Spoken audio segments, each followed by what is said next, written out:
Welcome back and thank you for staying with us on Daybreak Extra.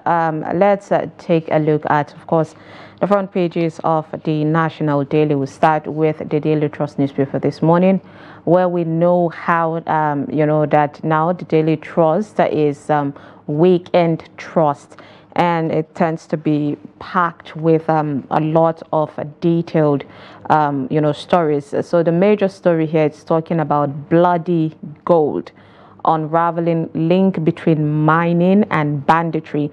Now, this is one thing that has been at the tip of Nigerians' tongue and brain, where there's been a lot of, discussion that these are things that, of course, we have to look into. These are things we have been, suspecting. This is not a hearsay. This is not a hearsay. This is something that, of course, we have to dissect and talk about.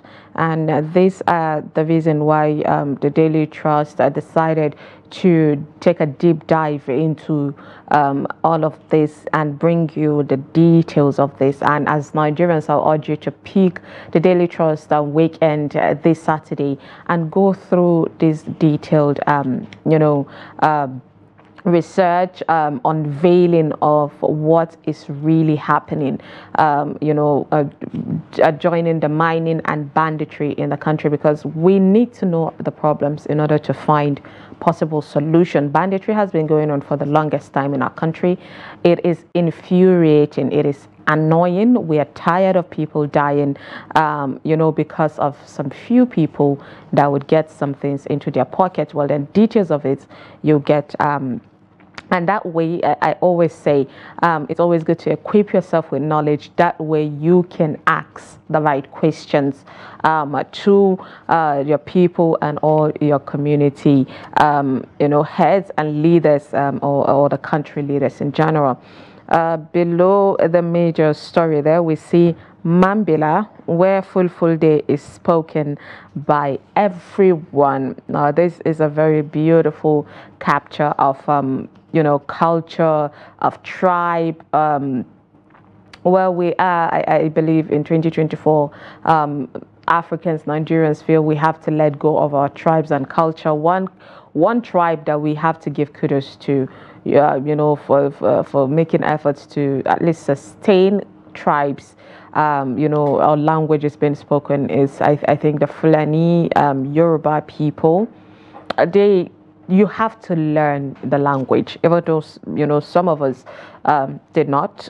But it's actually beautiful, and if you want to see the beauty of tribes and language, then of course this would be something captivating.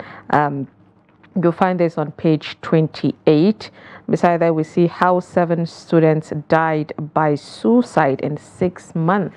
Now, this sad situation and story you'll find on page 10. Really disheartening situation there.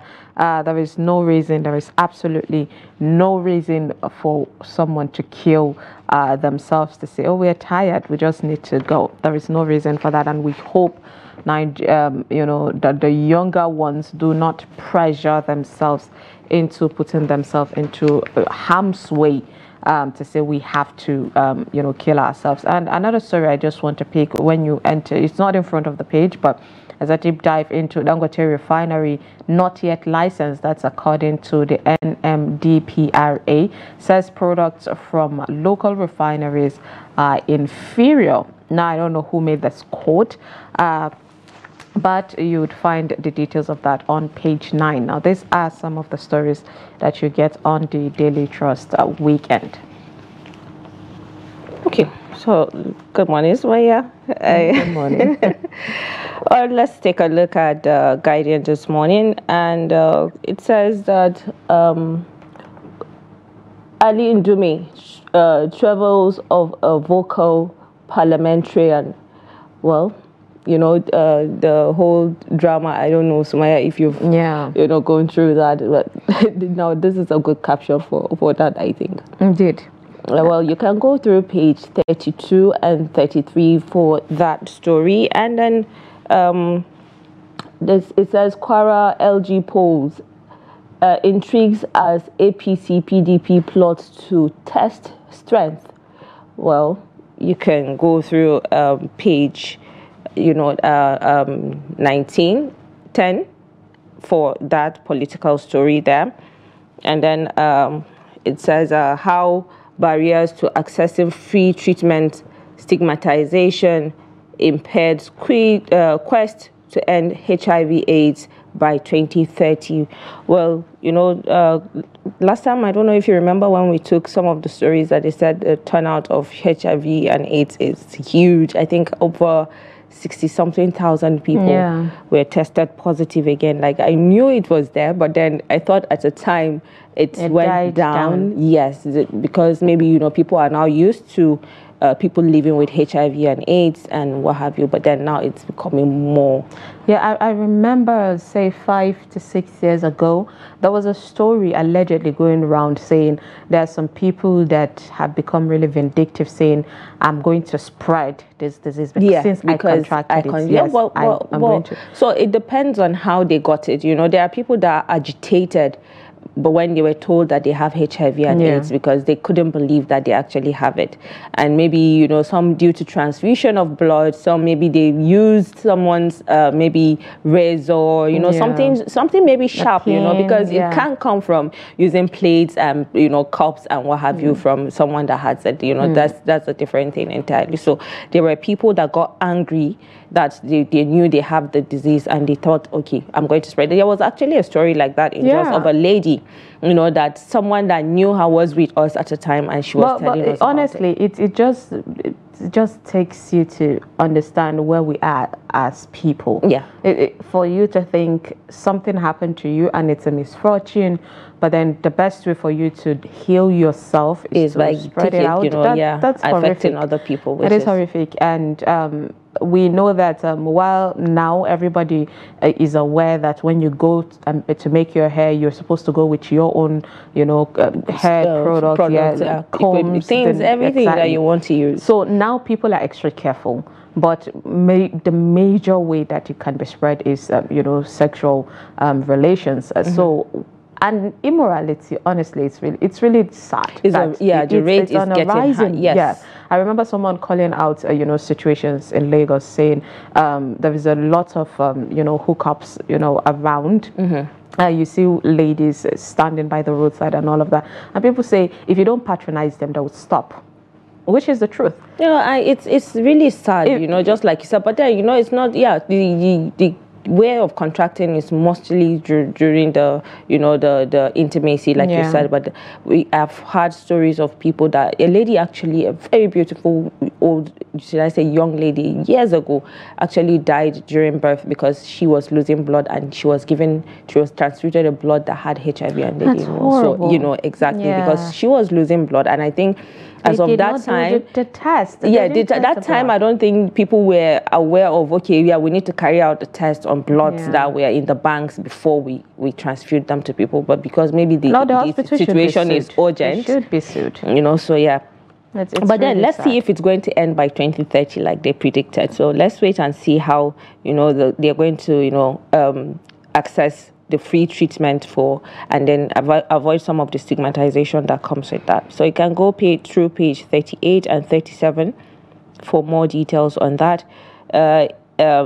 FCCPC fines Meta $220 million for data breach and other offenses in Nigeria. So wow, that's Mike Zuckerberg is going to be in another fine, because I don't know if you saw some of the stories that was going around on social media that they were asking them the privacy of people, about some content that they put out there for some underage people. How are they able to regulate the content that PG 13 or 18 should be able to access what and what have censorship. You. So they were really under pressure with TikTok owners, the Facebook owners, all the almost all the social medias, and I think there was a threat that they were going to ban TikTok at the time in the USA. I don't know if I think they're still on it, but it's clearly not about the underage content, because who in the world spreads because they were I think if I don't want to say something that I'm not really sure about, but there was allegation of spreading some content that maybe leads people into committing some kind of suicidal decisions and what have you. So there were a lot, and the parliamentary sitting and the questions that were being asked was really tough, and I wanted to see more and more. I think I didn't sleep that night because I wanted to really know what's going on. But still, the story is a bit catchy, because it's not everything that they will put out there for you to see. So definitely. Of course. But then, go through page 2 of The Guardian for more details on that. Abuja court stops INEC from releasing voters' registration for Rivers local government election. Well, page 3 has more details on that. Crimes rates reducing, IGP boasts as Tinubu meets security chiefs. You can find that story on page 3 as well. I think that the president should put a poll out for Nigerians to answer that. Not the security chief telling the president.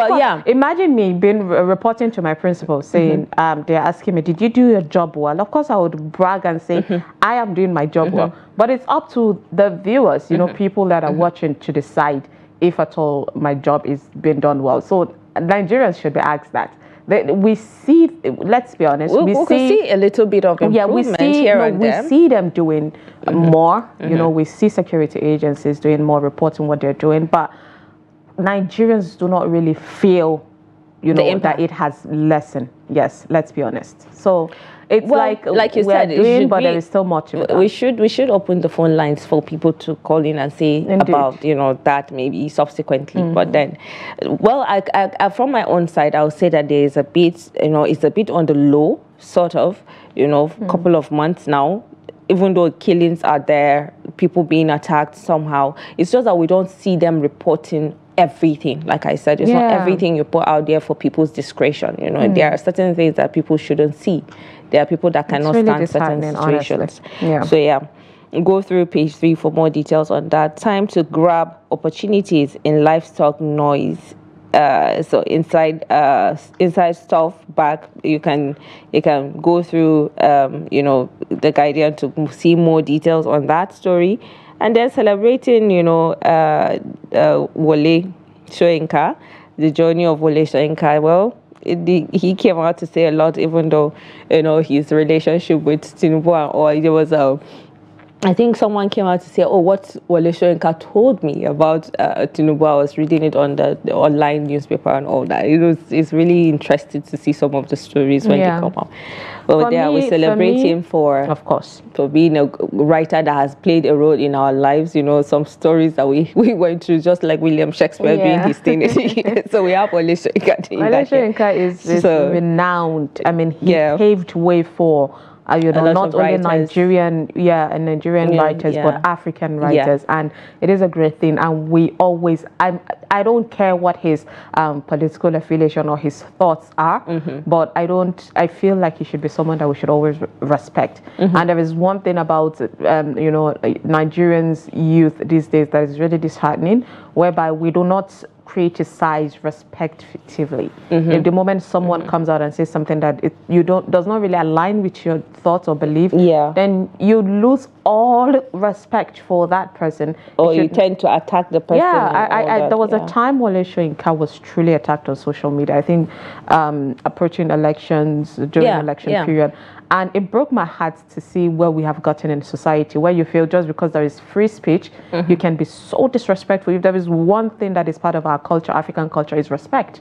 And while we're trying to, just trying to emulate the Western world, right now, the Western world is in shambles because they have lost all culture, all morality. Yeah, with a lot of things happening, exactly. So I totally agree. And, for being a blunt person, definitely, you have to have it is okay. We need to have leaders to come out. And it's always, you're always going to have people come at you. But then we celebrate him and other writers like Chinua Achebe and the rest. So that's it for The Guardian this morning.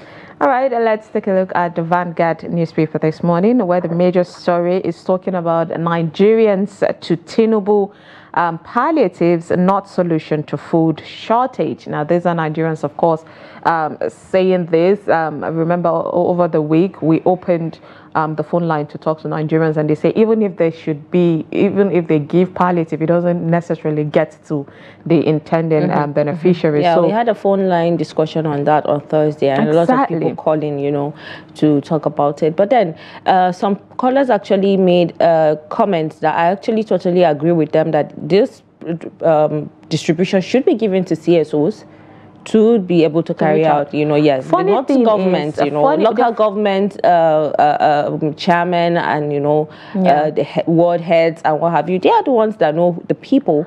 So why not you? I'll tell you something skeptical about that. There was, I think, 3-4 months ago when, a big organization, not going to call name, reached out to CSOs to share palliatives, and someone else, a known celebrity, came out and was calling them out, saying they did not really, that's among the CSOs. People became greedy and was siphoning. I'm like, what is wrong with us? Greed will always play a role in some way, whether if there is anybody that is doing something nice, Nigerians believe, should believe in, it should be the non-governmental organizations, the NGOs and all of that. But if at all now you're losing your credibility, then of course there will be a problem. But then anyways, yes, we all agree this is not the first time that the government has released palliatives of food, especially, and this is another one where the federal government is saying we've given every state 20 trucks, and we opened phone line, I think, early this week also, asking people about it, and people said they're not. Some people said they were not even aware until it came on social media that their governor received 20 trucks of food. But if going by what has happened before, sharing the palliatives, is that really change? We finished the food, then what happened? We're back again to square one.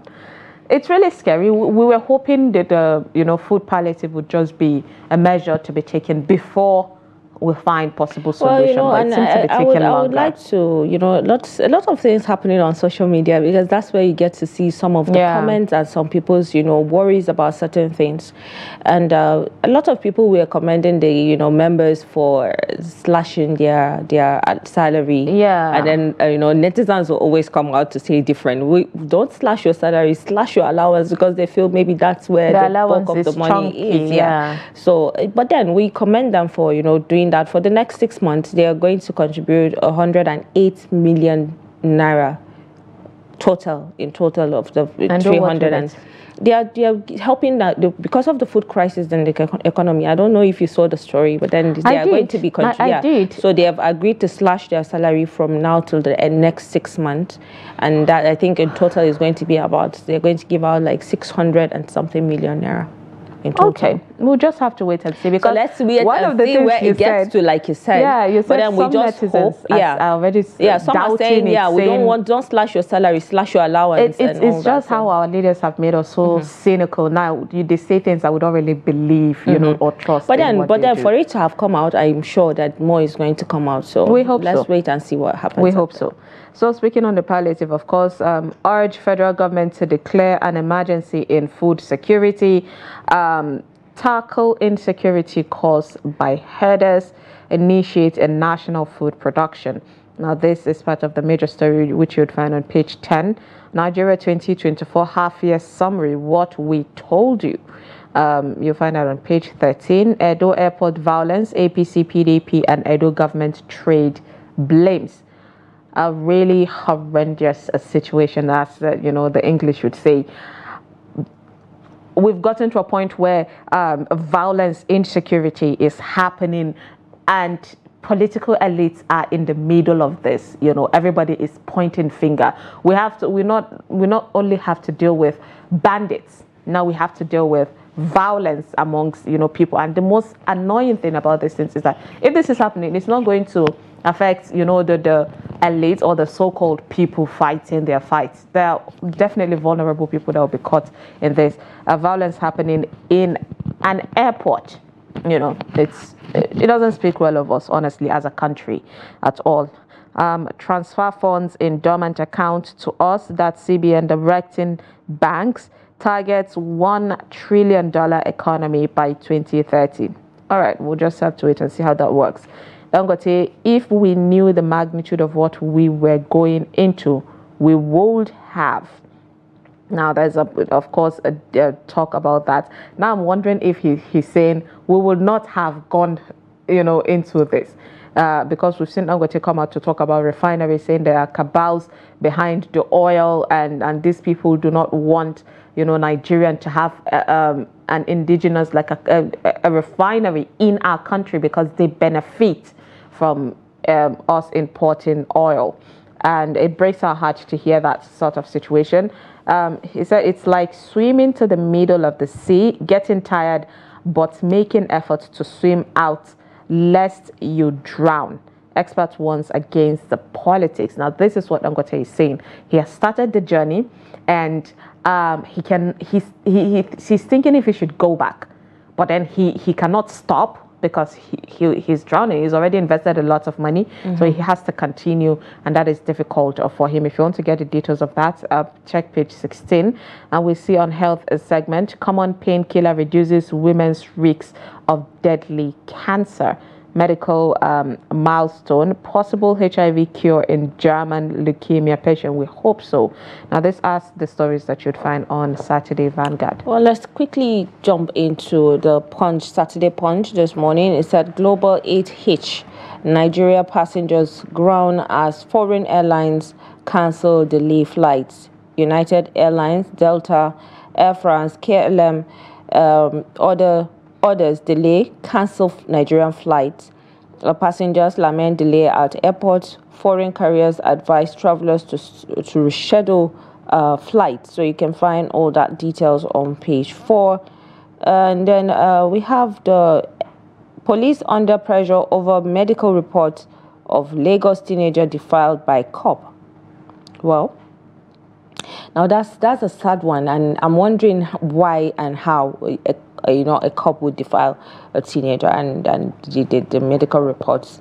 Well, the families of whoever it is, they will be willing to see what they want to see if it really happened, yeah. Or no, so they honestly, be able to. When things like this happen, like, we need to see more of the state versus someone. When things like this happen, the case is out of the parent's hand. The state where that thing happened should take on that case, especially when it comes to, children violence. You cannot rape a child and get away with it. So the state should take on, not the parent, because sometimes the parents are vulnerable. They don't have money, so they cannot really push on the case. The state should take it.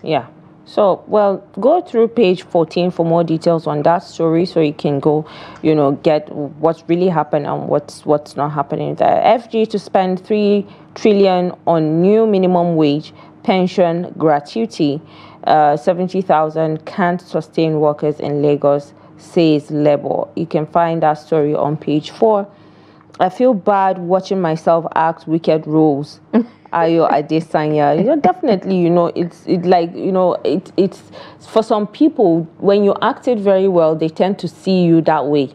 It has a way of making. How consistent is she? If you remember, if I remember when we talked about, I think something that has to do with movies. I think was it when they banned the ritual of smoking scenes, or when we talked about the impact of movies and what have you. And when we brought a producer and she was talking about when we asked her if it affects them, their lifestyle and what have you. Because you are acting, sometimes you tend to pick 1 or 2 characters from what you're doing. Looking at the characters of Patience Osoko and Kanayo Okanayo and what have you, you can see that people are even making, memes, mockeries of them, and some people actually think they are like that. That's why they acted so well. But then, there's something about acting when you're good with acting. You can be in character for any role that you're Whether we like it or not, there's some actors that are blessed to be versatile. They can play any role. But there are some that, they are good with some roles and not so good with others. But then I blame it on our producers, even though now I've seen them trying to Why are you expand. blaming producers? I blame it on, I know that as producers, you want to give, you just want the best, and when you see someone playing a role, movie now, you yeah, blame me. of course, I know we want to like, you know, okay, yeah, Fatih is good with this role, let me give her this role kind of thing.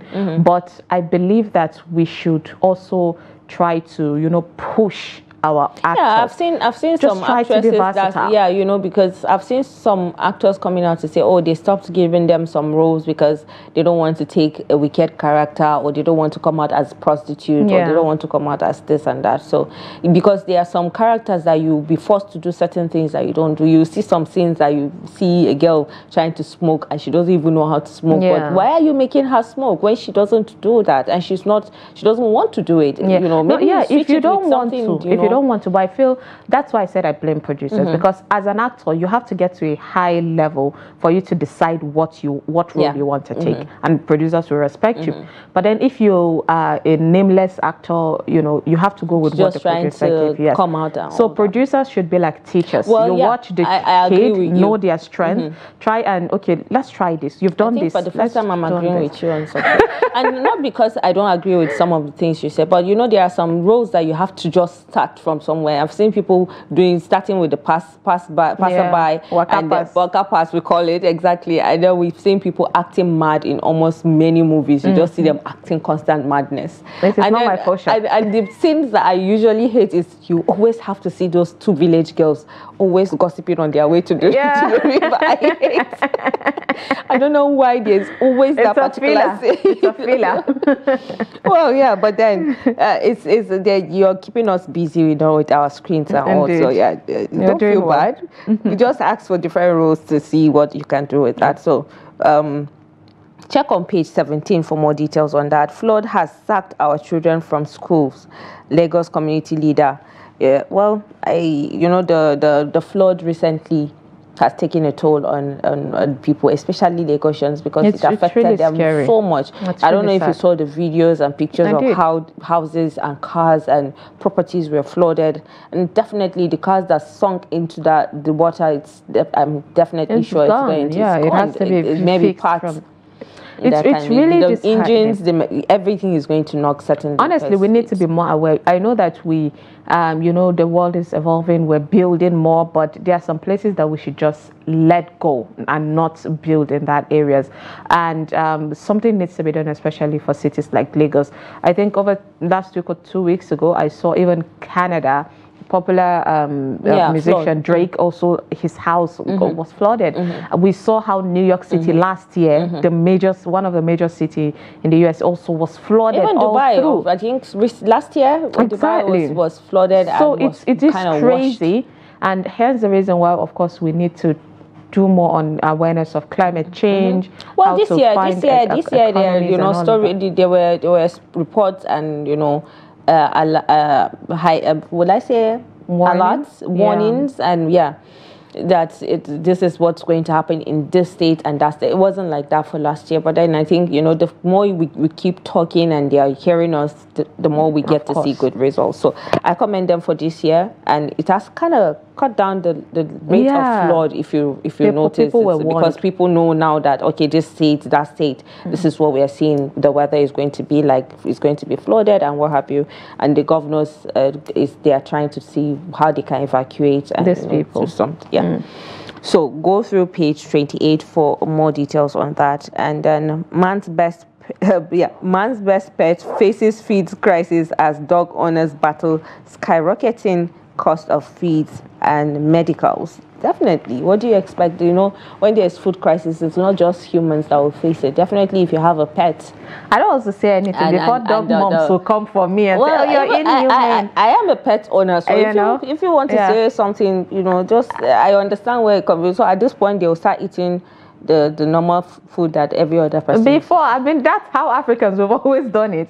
I don't know. We try to emulate everything the Westerners are doing. Well, it's not about emulating. Actually, it's about, there are certain things that when you feed your pets and they are not supposed to eat that, it's going to be on you, because So the ones that before companies that provided feeds for animals, well, what happened to them? They were healthier. You can resort to giving them fish, rice. Really? Interesting.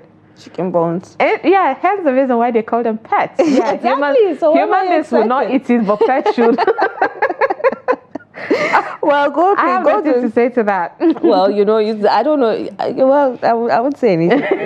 Yeah, go through page 20 and 21 for more details on that. And then standing on one leg all day, working tough, amputee hairstylist. Definitely, this is really sad to see. Sad one. Recently I've been coming across some videos and pictures of people that were amputated, and speaking about their ordeals and how difficult it is for them to survive, especially with this economy, waiting for someone to go do this for you or that for you. And then it's really sad. It's really sad. But then go through page 15 for more details on that. And then finally we have 307 suspected robbers, 296 kidnappers in police nets. Yeah, this is a good one. This is what we are talking about. This is what we want to see more, often happening. People getting arrested and, prosecuted for whatever crimes they've committed. So you can go through page 27 for more details on that. And that's it for the Punch this morning. And we come to the end of the newspaper review, sadly, but then let's go on a quick break. And when we come back, it's going to be that time for the phone line conversations that we all have been waiting for. So stay with us.